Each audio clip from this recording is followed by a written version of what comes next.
పక్కకు గౌరమ్మ మీద పెట్టకు, పక్కకు పెట్టు. లోపల పడితేనో పెట్టు, లేకుంటే పక్కకు పెట్టుకో. ఏమైతే లోపల పైన పెడితే గౌరమ్మ మీద పెట్టుకుంటారా? గౌరమ్మ మీద ఇప్పుడు పాత దేవుడిని ఏడ పెట్టమంటావు? ఆన్నే పెట్టు, పక్కకు కుడుక పక్కకు పెట్టచ్చు, ఏం తప్పలేదు. ఇక అంతా దేవుని స్థానం వినేది, దానికి ఏమన్నా. ఇంకొక పువ్వు పెట్టు. గండ దీపం వెలిగి సంతోష్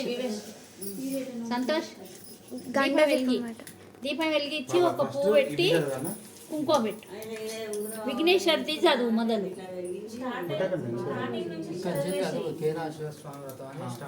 ముందుగా విఘ్నేశ్వరుని కథ ఉంటుంది, అది చదివినాక కేదారేశ్వర.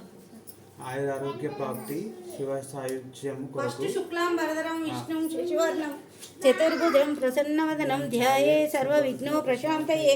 అగజానన పద్మార్కం గజానన మహర్నిశం అనేకదంతం భక్తానాం ఏకదంతం ఉపాస్మహే.